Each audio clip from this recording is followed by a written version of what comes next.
Ang hangin ngayon guys, grabe, umaga pa lang. Ang lakas ng hangin, tapos tanghali na. And natumba guys yung aking malaking gym, no. Ayan, eto natumba siya. Galing siya dyan. So, dyan siya nakalagay. Pinalitan ko muna. Binaba ko siya kasi nalaglag siya ng nasabit sa sampayan. Ayun. Natusok yung sampay, tapos humangin, nahila siya. So, ang taas ng pinaghulugan niya guys, and may talaga, nalamog yung isang rib. Ito, ayan o. Ang lambot pag hinawakan mo. Buti na lang, isang rib lang. Ito o, ayan o. Yan, nagtutubig siya. So, sayang. Malaki na talaga to guys nung nabili ko. Siguro 2 months na to sa akin. Ayan. Hinihintay ko mag-perfect to. So, ayan. Ang hangin kasi. Kaya, ayan. Binaba ko muna siya. Makabawi-bawi siya konti. Ayan. Dalawa lang yung sobrang laki ko na gym, no? Ayan. Inalis ko rin dun yung yellow. Ito siya. Yan, buti na lang, hindi yung babasakin ang nilagay ko, yung ganito. Kung hindi, wala, basag na. 'Di ba? So, ayan ang mga hindi inaasahang pangyayari. Yan, sobrang hangin na. And, natutuwa naman ang ating succulents. Yan, so ito na nga ang isa pa sa matibay na succulent, ang Graptoveria Harry Watson. Yan, so nabili ko to guys 2 years ago.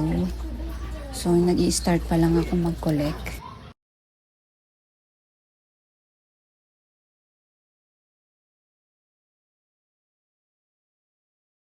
So nabili ko lang to sa grocery guys. Tapos natuwa ako kasi ang lalaki ng dahon niya. Sobrang laki. Siguro 30 pesos lang ang bili. Tapos 1 head lang yun ah. Tingin ko ito yun. As in, ang laki. Tapos hindi ganito yung kulay niya. Para siyang bluish green. Yan. Tapos nitong malamig na, nagiging ganito talaga. And gusto ko ang shape niya kasi parang spoon. Ayan o. Parang scoop. Yan. So yung mga succulents, lumiliit talaga pagdating sa atin. Kumpara nung bago nating bili. Yan, so hindi to sa akin talaga. Pinapili ko yung mother ko kung ito or yung isa, yung anong tawag dun, yung kulot-kulot. Neon breaker. So yung neon breaker pinili niya, kaya naiwan sa akin ito. Yan, dyan ko pinutol yata. Hindi ko na alam kung ito ba talaga yung mother kasi 2 beses ko na siya nakat. So nag-anak na yung baby. Tapos, ito yata. Ayan, may cut dito eh. So, ayan, hindi ko na alam kung sino dito yung mother. Siguro yun nga malaki. Tapos, ayan may ugat-ugat na rin siya. So, pwede na rin natin i-cut yan. Ito, leaf propa to guys. Yan. Ito pa. Tapos, ito naman yung unang-una kong leaf propa. Kasi tuwang-tuwa ako kasi 2 head siya.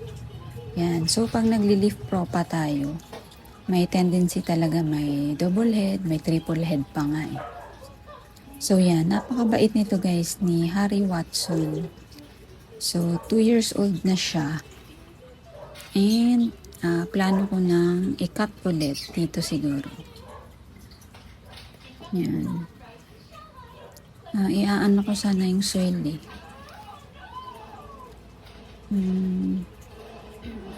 Magwa 1 year na yata to siya, yung soil niya. Yan, ikakat ko yan dito. Tapos ito pa oh. Yan, ikakat ko na rin yan. Kasi marami na siyang aerial roots. Ayan, ang ganda ng kulay niya ngayong malamig. Dito ko ilalagay guys, yung malaki ito. Ito guys, pinatong ko lang dyan yung haworthia. Ito, si trolls, tawag ko dyan trolls eh dyan. Pinatong ko yan eh. Binaba ko na siya. Yan. Kaya plano kong tamnan nito Pag nakat natin and pag nag-ugat na, tatanim ko sa ating owl pot. Ayan o, ang ano ng, pag nag-cut pala tayo guys, dapat dry yung ating soil. Kasi magmamashi ang stem natin pag nag-cut tayo na basa pa yung soil. So, mas okay, intayin natin na dry yung soil bago mag-cut. Ayan, and mag-water tayo ulit, siguro mga after 1 week. Ayan guys, na-cut ko na kasi nahirapan akong saluhin, baka masira yung mga dahon. Eto, na-i-cut ko na rin siya, ayan. Ayan, siguro, eto nalaglag, ganun talaga. Ayan, mararat yan pag diniligan eh. Etong mga sugat. Ayan, ire-repat ko sana kaya lang. Baka masira yung ating leaf propas. So, siguro, intayin ko na lang. Ayan, alisin ko lang yung mga dry leaves. Ang plan ko sana talaga dito guys is ire-repat ko para ma-refresh yung soil. Kaya lang, naisip kong i-cut na lang at saka, yan, malaki na kasi yung isa. Yan, ang laki nga na. Yan. At yung isa naman na pinutol ko, tutusok ko na lang dito. Kasi may aerial roots naman na siya. Yan, ganyan lang, tutusok. Tapos kinukuberan ko talaga yan guys. Para hindi siya ma-sunburn. Yan, ganyan ako pag nag-cut, kinukuberan ko yung mother. Yan, so hopefully magsuloy sila kaagad para magmukhang full na ulit.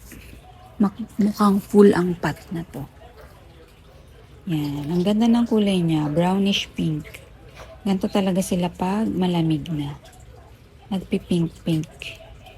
And nakakaya na rin to guys ang rain or shine. Yan, so pansamantala dito muna sila sa loob. And ito, iintayin ko tong mag-roots. Ayan ang ganda. Yan, so isa sa recommended ko to guys na i-collect nyo. Na sunburn lang to guys, nakaraan. Yan o, meron din siyang farina. Yan, napakaganda. So, dito rin yan, intayin ko yan mag-roots. Yan, so, weekend na. Yan, weekend na naman. And, panahon na naman para mag-gardening. Yan. So, tanim-tanim na ulit. Happy planting. Enjoy your weekend and stay safe and healthy. Bye! Bye!